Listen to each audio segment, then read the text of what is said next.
नमस्कार दोस्तों। स्वागत है आपका ईयर पेज पर, जहां हर किताब बदलती है आपके सोचने का तरीका। क्या आपने कभी सोचा है कि हम अक्सर वही गलतियां क्यों दोहराते हैं? क्यों कुछ फैसले बार बार हमें नुकसान पहुंचाते हैं, फिर भी हम उनसे चिपके रहते हैं? इसका कारण है हमारे दिमाग के अंदर छिपे वो माइंड ट्रैप्स जो हमें सोचने से पहले बहका देते हैं। आज हम जानेंगे 21 माइंड ट्रैप्स के बारे में। एक ऐसी किताब जो आपकी सोच की परतों को खोलेगी और बताएगी कि कैसे आप खुद को इन मानसिक जालों से बचा सकते हैं। तो चलिए, खुद को और अपनी सोच को समझने की इस अनोखी यात्रा पर निकलते हैं। पहला, बैंडवागन प्रभाव। बैंडवागन इफेक्ट एक मानसिक जाल है जिसमें हम अपने विचारों, विश्वासों या व्यवहारों को इस वजह से बदल लेते हैं कि दूसरे लोग वही कर रहे होते हैं। यह प्रभाव हमें समाज में स्वीकृति और लोकप्रियता के लिए प्रेरित करता है, और हम बिना सोचे समझे दूसरों की नकल करने लगते हैं। इसका मतलब है कि अगर किसी विचार या चीज को ज्यादा लोग अपनाते हैं, तो हम भी उसे सही मानने लगते हैं, भले ही वह हमारे खुद के अनुभव या तर्क से मेल ना खाता हो। उदाहरण के लिए, अगर एक नया ट्रेंड किसी सोशल मीडिया प्लेटफॉर्म पर फैलता है, तो हम भी इसे अपनाने की जल्दी करते हैं, क्योंकि हर कोई इसे कर रहा होता है। इसी तरह राजनीति या सामाजिक मुद्दों पर भी लोग दूसरों के विचारों को फॉलो करते हैं, बजाय इसके कि वे खुद सोच समझकर कोई निष्कर्ष पर पहुंचे। बैंडवागन इफेक्ट से बचने के लिए जरूरी है कि हम अपनी सोच को स्वतंत्र और तर्कसंगत रखें। किसी भी निर्णय को समूह या लोकप्रियता से प्रभावित होने की बजाय अपनी समझ और व्यक्तिगत मूल्यों के आधार पर लें। दूसरी, कंफर्मेशन बायस। कंफर्मेशन बायस एक मानसिक जाल है जिसमें हम केवल उन सूचनाओं और तथ्यों को स्वीकार करते हैं जो हमारे पहले से मौजूद विश्वासों और विचारों के अनुरूप होती हैं। हम उन तथ्यों या विचारों को नजरअंदाज कर देते हैं जो हमारे दृष्टिकोण से भिन्न होते हैं, और इस प्रकार हमारी सोच और राय का दायरा सीमित हो जाता है। उदाहरण के लिए, यदि किसी व्यक्ति को लगता है कि एक विशेष ब्रांड का मोबाइल सबसे अच्छा है, तो वह केवल वही जानकारी ढूंढेगा जो इस बात को साबित करती हो, और किसी दूसरे ब्रांड के बारे में नकारात्मक बातें नहीं सुनेगा। इसी तरह, अगर किसी का राजनीतिक दृष्टिकोण है, तो वह केवल उसी विचारधारा से संबंधित समाचारों या लेखों को महत्व देगा जो उसके दृष्टिकोण को सही साबित करते हैं, और विपरीत विचारों को अनदेखा कर देगा। कन्फर्मेशन बायस से बचने के लिए हमें खुले दिमाग से सोचने की आवश्यकता होती है। हमें यह समझना चाहिए कि सभी दृष्टिकोणों को सुनना और विभिन्न प्रकार की जानकारी पर विचार करना हमारी सोच को और अधिक संतुलित और समझदारी से भर सकता है। तीसरी, एंकरिंग बायस। एंकरिंग बायस एक ऐसा मानसिक जाल है जिसमें हम किसी भी निर्णय या आकलन की शुरुआत एक प्रारंभिक जानकारी या संख्या से करते हैं, और फिर उसी के आसपास अपनी सोच को बांध लेते हैं, चाहे वह प्रारंभिक जानकारी कितनी ही असंगत क्यों न हो। यह एंकर हमारे दिमाग में गहराई से बैठ जाता है और हमारे निर्णय को प्रभावित करता है। उदाहरण के तौर पर, अगर किसी दुकान में एक जैकेट की कीमत पहले 5,000 रुपये दिखाई जाए और फिर उसे 3,000 रुपये में दिया जाए, तो हम उसे सस्ता मानते हैं, भले ही उसकी असली कीमत 3,000 रुपये से भी कम हो सकती हो, क्योंकि 5,000 रुपये हमारे दिमाग में एक एंकर की तरह बैठ गया होता है, जिससे 3,000 रुपये का मूल्य हमें आकर्षक लगता है। यह बायस केवल खरीदारी में नहीं, बल्कि रोजमर्रा के निर्णयों, नौकरी की सैलरी बातचीत, परीक्षा के अनुमान, निवेश और यहां तक कि जीवन के बड़े फैसलों में भी असर डालता है। इस जाल से बचने के लिए जरूरी है कि हम किसी भी निर्णय को लेते समय शुरुआती जानकारी पर निर्भर न रहें, बल्कि तुलनात्मक और तटस्थ रूप से पूरी जानकारी को समझें और तब निर्णय लें।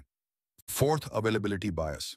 अवेलेबिलिटी बायस एक मानसिक जाल है जिसमें हम किसी विषय, घटना या निर्णय का आकलन उस आधार पर करते हैं कि वह जानकारी हमारे दिमाग में कितनी आसानी से उपलब्ध है। इसका मतलब यह है कि जो चीजें हमें तुरंत याद आ जाती हैं या जो हमने हाल ही में देखी सुनी है, हम उन्हें ज्यादा सामान्य या महत्वपूर्ण मान लेते हैं, भले ही वो आंकड़ों या वास्तविकता से मेल न खाती हों। उदाहरण के लिए, अगर आपने हाल ही में किसी विमान दुर्घटना की खबर सुनी है, तो आपको लग सकता है कि हवाई यात्रा असुरक्षित है, जबकि वास्तव में विमान यात्रा आंकड़ों के अनुसार सबसे सुरक्षित माध्यमों में से एक है। लेकिन क्योंकि दुर्घटना की खबर ताजा और प्रभावशाली है, वह हमारे सोचने के तरीके को प्रभावित करती है। यह बायस हमारे डर, उम्मीदों और निर्णयों पर गहरा असर डालता है। हम जो टीवी, सोशल मीडिया या समाचारों में देखते हैं, वही हमारे नजरिए को आकार देने लगता है, जबकि सच्चाई उससे कहीं बड़ी और जटिल हो सकती है। इससे बचने के लिए जरूरी है कि हम अपने विचारों को ताजा सूचनाओं तक सीमित न करें और व्यापक आंकड़ों पर आधारित सोच अपनाएं। पांचवां, ओवर कॉन्फिडेंस बायस।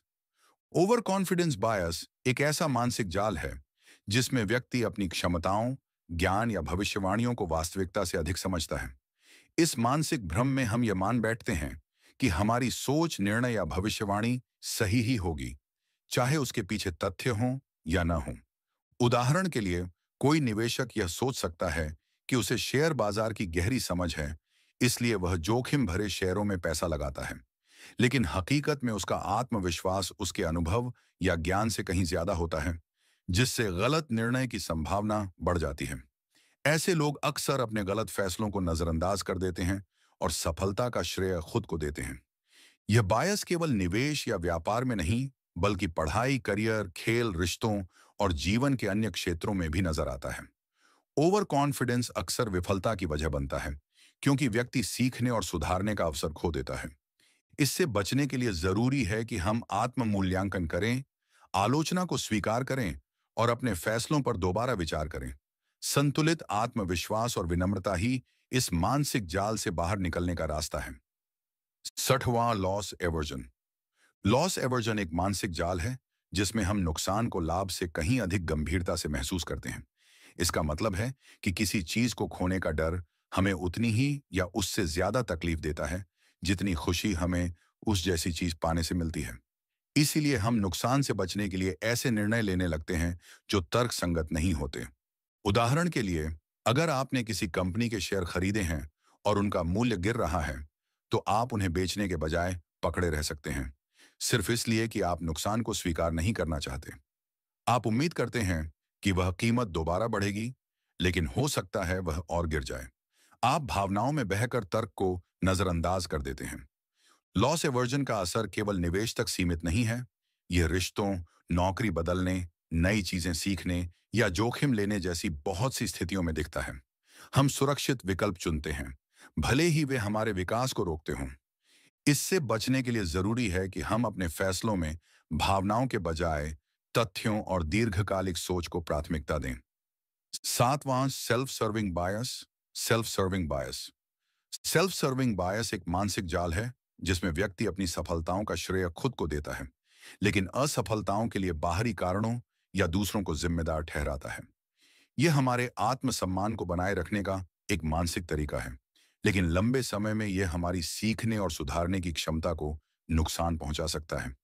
उदाहरण के लिए, अगर किसी छात्र को परीक्षा में अच्छे अंक मिलते हैं, तो वह कहेगा कि यह उसकी मेहनत और बुद्धिमत्ता का नतीजा है। लेकिन अगर अंक कम आए, तो वह कहेगा कि पेपर बहुत कठिन था या टीचर ने सही तरीके से जांच नहीं की।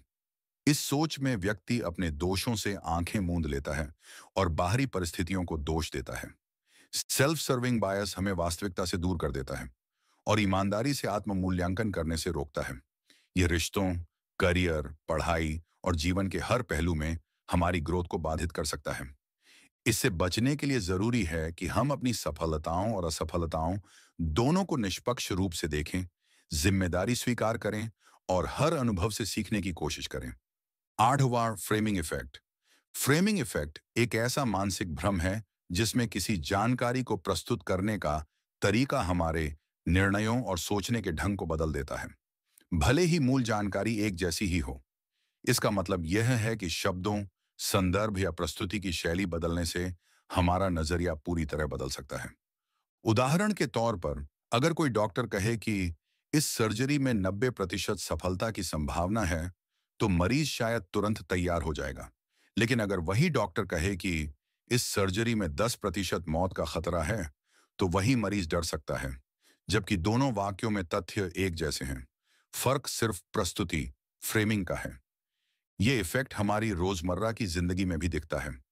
विज्ञापनों, राजनीतिक भाषणों, न्यूज हेडलाइंस या यहां तक कि रिश्तों की बातचीत में कैसे कोई बात कही जाती है, ये उतना ही असर डालता है जितना कि वह बात खुद। इससे बचने के लिए हमें हर सूचना को तटस्थ तरीके से समझने की कोशिश करनी चाहिए। अपने फैसलों से पहले यह पूछें, क्या मैं इस पर उसी तरह प्रतिक्रिया दूंगा अगर इसे किसी और तरह कहा जाता? नाइन्थ, सनक कॉस्ट फैलेसी। सनक कॉस्ट फैलेसी एक मानसिक जाल है जिसमें हम किसी निर्णय को सिर्फ इसलिए जारी रखते हैं क्योंकि हमने उसमें पहले से समय, पैसा या ऊर्जा लगा दी है, चाहे अब वह निर्णय नुकसानदेह ही क्यों ना हो। इसका तर्क यह होता है, इतना खर्च कर ही चुके हैं, अब पीछे नहीं हट सकते। उदाहरण के लिए, मान लीजिए आपने कोई ऑनलाइन कोर्स खरीदा है, लेकिन शुरू करने के बाद आपको पता चलता है कि यह आपकी जरूरत के मुताबिक नहीं है। फिर भी आप उसे पूरा करने की कोशिश करते हैं क्योंकि आपने पैसे खर्च किए हैं, भले ही वह समय की बर्बादी हो। यह सोच भविष्य को अनदेखा कर केवल अतीत के निवेश पर आधारित होती है। सनक कॉस्ट फॉल्सी हमें तर्कहीन निर्णयों की ओर ले जाती है, जैसे बेमेल रिश्तों में बने रहना, घाटे वाले बिजनेस को खींचते जाना या अनावश्यक प्रोजेक्ट्स में समय गंवाना। असल में पहले का निवेश वापस नहीं आएगा, वह डूबा हुआ खर्च है। इससे बाहर निकलने के लिए जरूरी है कि हम अपने फैसले भविष्य की संभावनाओं पर लें, न कि अतीत के निवेशों पर। समझदारी यही है कि हम आगे वही करें जो आज और कल के लिए सही हो। दसवां, हेलो इफेक्ट। हेलो इफेक्ट एक ऐसा मानसिक भ्रम है जिसमें किसी व्यक्ति की एक अच्छी विशेषता देखकर हम उसके अन्य गुणों के बारे में भी सकारात्मक धारणा बना लेते हैं, भले ही हमारे पास उन अन्य गुणों का कोई प्रमाण न हो। ये पूर्व ग्रह हमारे निर्णयों और रिश्तों को गहराई से प्रभावित करता है। उदाहरण के लिए, अगर कोई व्यक्ति दिखने में आकर्षक है, तो हम मान लेते हैं कि वह बुद्धिमान, भरोसेमंद और अच्छा इंसान भी होगा। या अगर कोई नेता अच्छा बोलता है, तो हम मान लेते हैं कि वह अच्छा प्रशासक भी होगा, जबकि ये गुण एक दूसरे से पूरी तरह असंबंधित हो सकते हैं। ये इफेक्ट सिर्फ लोगों पर ही नहीं, ब्रांड्स, स्कूलों, कंपनियों और यहाँ तक कि विचारों पर भी लागू होता है। एक सकारात्मक पहलू बाकी सब पर रोशनी की तरह फैल जाता है, जैसे सिर के ऊपर चमकता हुआ हेलो। हेलो इफेक्ट से बचने के लिए जरूरी है कि हम किसी व्यक्ति या स्थिति का मूल्यांकन अलग अलग पहलुओं पर करें, न कि किसी एक प्रभावशाली गुण के आधार पर। निष्पक्ष सोच बेहतर निर्णय लेने में मदद करती है। 11वीं, एट्रीब्यूशन बायस। एट्रीब्यूशन बायस एक मानसिक जाल है जिसमें हम लोगों के व्यवहार का कारण गलत तरीके से समझते हैं। यानी हम यह तय करने में पक्षपाती हो जाते हैं कि किसी ने कोई काम क्यों किया। हम दूसरों की गलतियों को उनके स्वभाव या व्यक्तित्व से जोड़ देते हैं, लेकिन अपनी गलतियों के लिए बाहरी परिस्थितियों को जिम्मेदार ठहराते हैं। उदाहरण के लिए, अगर कोई सहकर्मी देर से आता है, तो हम कह सकते हैं, यह तो आलसी है। लेकिन अगर हम खुद देर से आते हैं, तो बहाना होता है, आज ट्रैफिक बहुत ज्यादा था। यानी हम दूसरों के कार्यों को उनके चरित्र से जोड़ते हैं, लेकिन अपने लिए हालात को दोष देते हैं। यह बायस रिश्तों में गलतफहमी, टीम वर्क में दरार और सामाजिक पूर्वग्रहों को जन्म देता है। हम किसी को समझने की बजाय उस पर गलत राय बना लेते हैं। इससे बचने के लिए जरूरी है कि हम सहानुभूति और खुले मन से सोचें। हर स्थिति का मूल्यांकन तथ्यों और संदर्भ के साथ करें, न कि सिर्फ अपने नजरिए से। जब हम दूसरों के अनुभव को समझने की कोशिश करते हैं, तो हमारी सोच ज्यादा सटीक और संतुलित होती है। 12वें, क्लस्टरिंग इल्यूजन। क्लस्टरिंग इल्यूजन एक मानसिक भ्रम है जिसमें हम यादृच्छिक, रैंडम घटनाओं में भी कोई पैटर्न या मतलब ढूंढने लगते हैं, भले ही वहां वास्तव में कोई पैटर्न न हो। हमारा दिमाग स्वाभाविक रूप से चीजों को क्रम, कारण और संरचना में देखने की कोशिश करता है। इसीलिए हम कभी-कभी ऐसा भी देख लेते हैं जो असल में मौजूद नहीं होता। उदाहरण के तौर पर, अगर कोई व्यक्ति लॉटरी में 3 बार नंबर 7 देखता है, तो वह सोच सकता है कि अगली बार भी 7 आएगा या 7 लकी नंबर है। या अगर किसी एक जगह पर कुछ दुर्घटनाएं हो जाती हैं, तो हम मान सकते हैं कि वह जगह मनहूस है, जबकि यह सिर्फ संयोग हो सकता है। यह भ्रम निवेश, खेल, जुआ, यहां तक कि मेडिकल फैसलों में भी भारी गलतियां करा सकता है। हम समझते हैं कि किसी घटना के पीछे कोई बड़ा कारण है, जबकि वह सिर्फ आंकड़ों का खेल हो सकता है। इससे बचने के लिए जरूरी है कि हम डेटा और तर्क के आधार पर सोचें और यह समझें कि यादृच्छिक घटनाएं भी एक जैसी लग सकती हैं, लेकिन जरूरी नहीं कि उनका कोई गहरा मतलब हो। 13वीं, हाइंडसाइट बायस। हाइंडसाइट बायस एक मानसिक भ्रम है जिसमें हम किसी घटना के घटित होने के बाद उसे पूर्व में घटित होने से ज्यादा स्पष्ट और आसानी से समझने योग्य मानने लगते हैं। इस प्रभाव के कारण हम अक्सर सोचते हैं कि मैं पहले से ही जानता था कि ऐसा होगा, जबकि वास्तविकता में हमें भविष्य के बारे में कोई स्पष्ट जानकारी नहीं होती थी। उदाहरण के तौर पर, यदि किसी टीम ने मैच हार दिया, तो लोग कह सकते हैं, मैंने पहले ही कहा था कि वे हार जाएंगे। यह विचार सिर्फ घटनाओं के घटित होने के बाद हमारे दिमाग में आता है, न कि पहले। हम ये भूल जाते हैं कि जब मैच हो रहा था, तब हम नतीजे के बारे में अनिश्चित थे। हाइंडसाइट बायस हमें गलत आत्मविश्वास दे सकता है, जिससे हम अगले फैसले में उतनी ही सहजता से गलतियां कर सकते हैं। यह हमें भविष्य की संभावनाओं को सही तरीके से आकलन करने से रोकता है, क्योंकि हम सोचते हैं कि हम पहले ही स्थिति को समझ चुके हैं। इससे बचने के लिए हमें अपने फैसलों को केवल उपलब्ध जानकारी और विश्लेषण पर आधारित रखना चाहिए, न कि बाद में घटित घटनाओं के आधार पर। 14वीं Dunning Kruger effect. Dunning Kruger effect एक मानसिक भ्रम है जिसमें कम जानकारी और कौशल रखने वाले लोग अपनी क्षमताओं का अत्यधिक मूल्यांकन करते हैं, जबकि उच्च क्षमता वाले लोग अपनी क्षमताओं को कम आंकते हैं। इस प्रभाव के अनुसार, जिन लोगों को किसी क्षेत्र में कम जानकारी होती है, वे अक्सर यह मानते हैं कि वे उस क्षेत्र में विशेषज्ञ हैं, क्योंकि उन्हें अपने ज्ञान की सीमा का अंदाजा नहीं होता। उदाहरण के लिए, एक व्यक्ति जो केवल कुछ दिनों से गिटार बजा रहा है, वह सोच सकता है कि वह एक पेशेवर गिटारिस्ट है, जबकि असल में वह शुरुआती स्तर पर है। दूसरी ओर, एक अनुभवी गिटारिस्ट अपने कौशल को लेकर संकोच कर सकता है, क्योंकि वह जानता है कि सीखने के लिए हमेशा कुछ और होता है। यह प्रभाव खासकर शिक्षा, कार्य और व्यक्तिगत विकास में खतरनाक हो सकता है। जो लोग अपने ज्ञान या कौशल के बारे में आत्ममुग्ध होते हैं, वे सुधारने या सीखने के लिए खुले नहीं होते, जिससे उनकी प्रगति रुक जाती है। इससे बचने के लिए हमें अपनी क्षमताओं का ईमानदारी से मूल्यांकन करना चाहिए और हमेशा नए ज्ञान और अनुभव के लिए तैयार रहना चाहिए। 15वीं the curse of knowledge. The curse of knowledge एक मानसिक जाल है, जिसमें जब कोई व्यक्ति किसी विषय में बहुत अधिक जानकार हो जाता है, तो उसे यह समझना मुश्किल हो जाता है कि किसी और को उस जानकारी के बारे में कुछ भी पता नहीं हो सकता।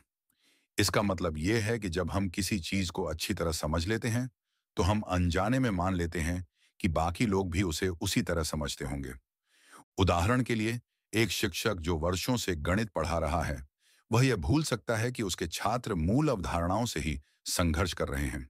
वह मुश्किल शब्दों या जटिल समीकरणों का इस्तेमाल कर सकता है, यह सोचे बिना कि छात्रों के लिए वे कितने नए या डरावने हो सकते हैं। यह बायस संचार में बड़ी बाधा बन सकता है, खासकर शिक्षा, टीम वर्क, नेतृत्व और उत्पाद डिजाइन में।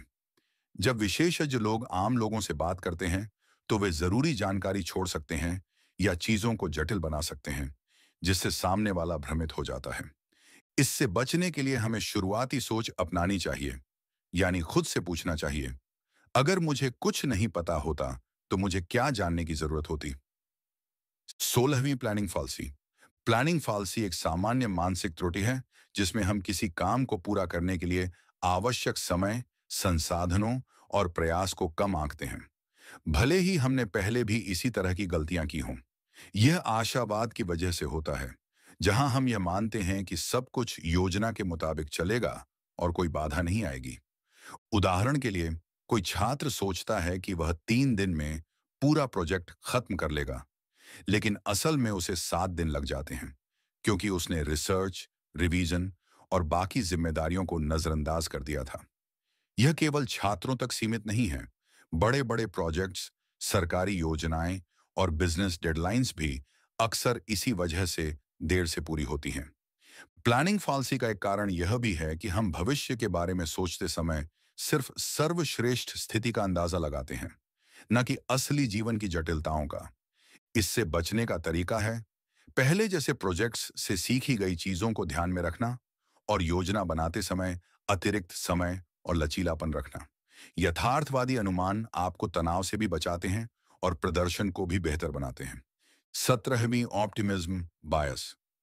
ऑप्टिमिज्म बायस वह मानसिक प्रवृत्ति है जिसमें व्यक्ति भविष्य को लेकर अत्यधिक आशावादी हो जाता है और यह मान लेता है कि उसके साथ केवल अच्छी चीजें ही होंगी, जबकि बुरी घटनाओं की संभावना को नजरअंदाज कर देता है। यह सोच हमें आत्मविश्वास तो देती है, लेकिन कई बार यह वास्तविकता से दूर होती है और जोखिमों को कम करके आंकने का कारण बन जाती है। उदाहरण के लिए, एक व्यक्ति मान सकता है कि वह कभी बीमार नहीं पड़ेगा, इसलिए वह हेल्थ इंश्योरेंस नहीं लेता।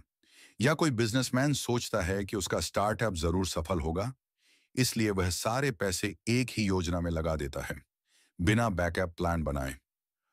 ऑप्टिमिज्म बायस व्यक्तिगत, पेशेवर और सामाजिक निर्णयों को प्रभावित कर सकता है। ये हमें कठिनाइयों के लिए तैयार नहीं रहने देता, और जब चीजें योजना के अनुसार नहीं होती, तो हमें ज्यादा नुकसान उठाना पड़ता है। इससे बचने के लिए जरूरी है कि हम आशावाद को यथार्थवाद के साथ संतुलित करें, यानी सकारात्मक सोच बनाए रखें, लेकिन संभावित जोखिमों और नकारात्मक स्थितियों का भी अनुमान लगाकर पहले से तैयार रहें। 18वीं escalation of commitment.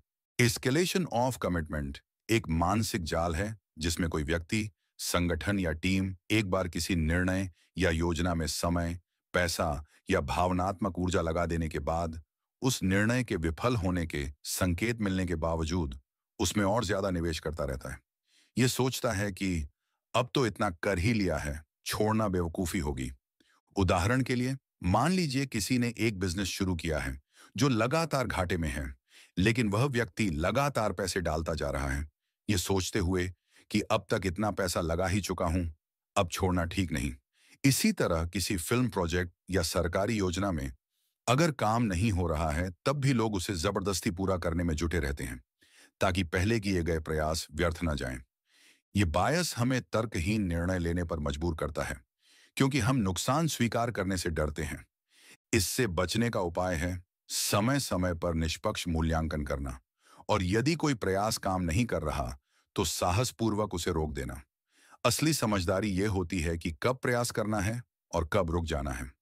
19वां endowment effect. Endowment effect एक मनोवैज्ञानिक भ्रम है जिसमें हम किसी वस्तु को केवल इसलिए अधिक मूल्य देने लगते हैं क्योंकि वह हमारी है, चाहे वह वस्तु दूसरों के लिए साधारण ही क्यों ना हो। लेकिन जैसे ही वह हमारी हो जाती है, हम उसे अधिक कीमती, उपयोगी या पसंदीदा मानने लगते हैं। उदाहरण के लिए, अगर आपके पास एक पुराना मोबाइल फोन है, तो आपको लगता है कि वह अब भी बहुत अच्छा काम कर रहा है और उसकी कीमत ज्यादा होनी चाहिए। लेकिन जब आप उसे बेचने जाते हैं, तो सामने वाला उसकी असली हालत देखकर बहुत कम कीमत लगाता है, और आपको लगता है कि वह आपकी चीज को कम आंक रहा है। ये बायस व्यापार, रिश्तों और निर्णय लेने की प्रक्रिया में प्रभाव डालता है। लोग अपनी पुरानी आदतों, नौकरियों, निवेशों या विचारों को सिर्फ इसलिए नहीं छोड़ते क्योंकि वे उनसे जुड़े रहते हैं, भले ही उनके विकल्प ज्यादा अच्छे हों। इससे बचने के लिए हमें चीजों का मूल्य तय करते समय यह सोचने की कोशिश करनी चाहिए कि अगर यह वस्तु मेरी ना होती, तो क्या मैं इसके लिए। 20वीं रीसेंसी बायस। रीसेंसी बायस एक मानसिक प्रवृत्ति है जिसमें हम हाल ही में हुई घटनाओं को अधिक महत्व देते हैं और पुराने अनुभवों या जानकारियों को कम करके आंकते हैं। यह बायस हमारी याददाश्त की एक कमजोरी है।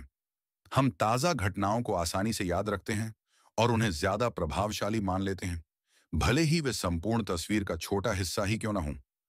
उदाहरण के लिए, अगर किसी निवेशक को हाल ही में शेयर मार्केट में मुनाफा हुआ है, तो वह यह मानने लगता है कि मार्केट हमेशा ऊपर ही जाएगा, और वह ज्यादा पैसे निवेश कर देता है, पुराने नुकसान को भूलकर। इसी तरह, अगर किसी छात्र को परीक्षा में अभी अभी बुरे अंक मिले हैं, तो वह खुद को कमजोर समझने लगता है, भले ही पिछले सभी टेस्ट अच्छे गए हों। यह बायस हमारी निर्णय क्षमता को प्रभावित करता है, खासकर जब हम केवल हाल की घटनाओं के आधार पर भविष्य की योजना बनाते हैं। इससे बचने के लिए हमें पूरी प्रक्रिया या दीर्घकालिक रिकॉर्ड को ध्यान में रखकर निर्णय लेना चाहिए, न कि सिर्फ ताजा अनुभवों पर भरोसा करना चाहिए। 21वां सोशल प्रूफ बायस। सोशल प्रूफ बायस एक ऐसा मानसिक जाल है जिसमें हम यह मान लेते हैं कि अगर बहुत सारे लोग कोई काम कर रहे हैं, तो वह सही ही होगा। यानी हम दूसरों के व्यवहार को देखकर अपने निर्णय तय करते हैं, बिना खुद गहराई से सोचे समझे। यह बायस हमें समूह के अनुसार चलने की प्रवृत्ति देता है, जिसे हम आम बोलचाल में भीड़ की मानसिकता कहते हैं। उदाहरण के लिए, अगर किसी रेस्टोरेंट के बाहर लंबी लाइन लगी हो, तो हमें लगता है कि वहां का खाना जरूर अच्छा होगा, भले ही हमने खुद कभी ना खाया हो।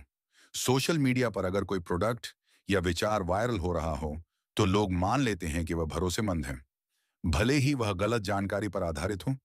यह बायस कभी-कभी हमारे लिए मददगार भी हो सकता है, खासकर जब हमें खुद निर्णय लेने का अनुभव न हो। लेकिन जब हम सिर्फ भीड़ के पीछे चलते हैं और खुद सोचने की जरूरत नहीं समझते, तो हम गलत फैसलों का शिकार हो सकते हैं। इससे बचने के लिए जरूरी है कि हम खुद से सवाल करें, क्या यह निर्णय मैं अपने अनुभव और सोच से ले रहा हूं, या सिर्फ इसलिए क्योंकि और लोग ऐसा कर रहे हैं? दोस्तों, हमें उम्मीद है कि आपको 21 माइंड ट्रैप्स की यह यात्रा पसंद आई होगी और आपने इन मानसिक जालों के बारे में नई जानकारी हासिल की होगी। अब जब आप इन सोचने के तरीकों को समझने लगे हैं, तो आप अपने फैसले और सोच को और भी बेहतर बना सकते हैं। अगर आपको यह वीडियो पसंद आया हो, तो कृपया लाइक, कमेंट और शेयर जरूर करें। और हाँ, ईयर पेज चैनल को सब्सक्राइब करना ना भूलें, ताकि आप और भी दिलचस्प किताबों और ज्ञान से भरपूर वीडियो आसानी से पा सकें। आपका समर्थन हमें और भी बेहतरीन कंटेंट बनाने के लिए प्रेरित करता है। धन्यवाद।